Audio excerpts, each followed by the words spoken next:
you've always said not to sell, for my granddaughter to join the. Oh, got it. Okay. So, um, yeah, well, you know what, Michael, I would say it it's really a personal decision.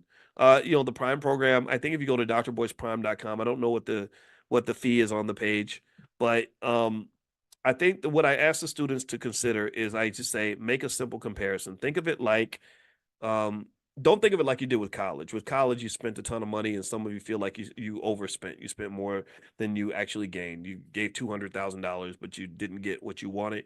I don't want you to think about anything in the Black Business School that way. I'd like for you to consider with Prime, okay, if the amount that you spend, that you invest to be in the program, is not super exceeded by the amount of income that you're earning from the things that we talk about and the tips I give and the things we share, then I don't want you there. You shouldn't be there. I want it to be a profitable, positive ROI move for you. I want you to not say I did this because I like Boyce, or even just I did this because I want to learn from Boyce, which you will learn. But I also want you to say I made money because of this. I'm doing better because of this. And there are Prime students in here that and y'all can feel free to make comments and talk about your experience.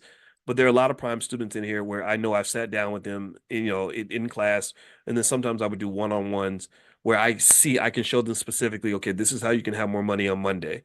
And it's very easy to do because this is one of those superpowers you get when you have a PhD in this stuff. So there you go, El Haj. Thank you, El Haj. There you go. So there's some comments right there. So feel free to talk to them, and I want them to be honest. I don't want nobody out here lying for me. I'm not here trying to, pull a fast one on anybody. But I really think this is something worth looking at. I don't just think it would be good for a lot of you, but I think it would be great for your children to have this skill at an early age.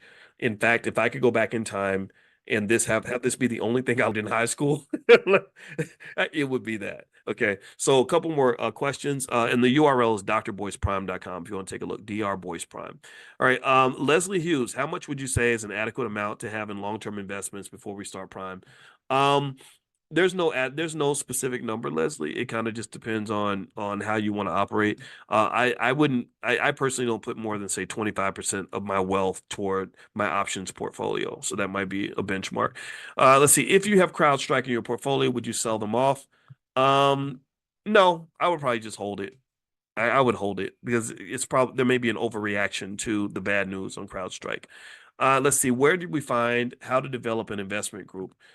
If you email support at theblackbusinessschool.com, if you're in the Black Stock Market Program or in Prime, that information is in there, but you may not, it may be hard to find because we kind of give you a lot of material. So feel free to email support at theblackbusinessschool.com. Okay, I'm gonna answer one more question, then we're gonna have to bounce out for today because we've been here an hour and 15 minutes. Lalani says Buffett sold his Bank of America stock. Why is he trying to free up that money to buy? Okay. That's a good question. I will say this, and this is the last thing we'll talk about, and then we'll bounce out for today.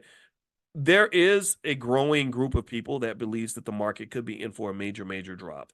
I just read an article from a guy who became famous because he predicted these drops in the past. That does not mean he's right this time, but he believes that some of these stocks could be cut in half.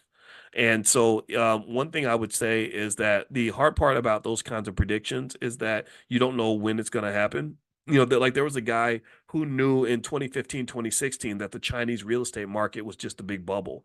He knew that they were on some major BS and that the loans that they were making did not have the credit rating that they appeared to have, that they were on thin ice, economically speaking. He predicted this in 2015 and 2016.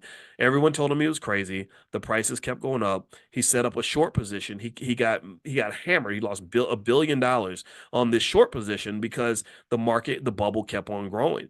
But he ended up being correct around 2022, 2023. The crack showed, and you had companies like Evergrande in China have some of the largest bankruptcies in human history, and because everything he said was correct. But he didn't really make a lot of money from his prediction because he predicted it too soon, and he invested in the bubble, or the bubble bursting too soon. So timing is the really hard part about this. So one way to kind of be prepared without having to time anything, because market timing is really hard to do, is to maybe go in and get some strategies in place that'll protect you just in case that things collapse. That's what put options are for. That's what stop loss orders are for. Things like that. I did a whole training on that, on 7 different ways to protect your portfolio from what I think will be a major decline in the next few months, the next year. It's at stormproofinvesting.com. That's stormproofinvesting.com. All the materials are yours. I did a whole training on it. There's slides and everything else. And so feel free to go to stormproofinvesting.com if you want to check that out. Okay, guys, I'm going to get out of here. I hope you guys have a great day. Tomorrow morning, we're going to meet again for class.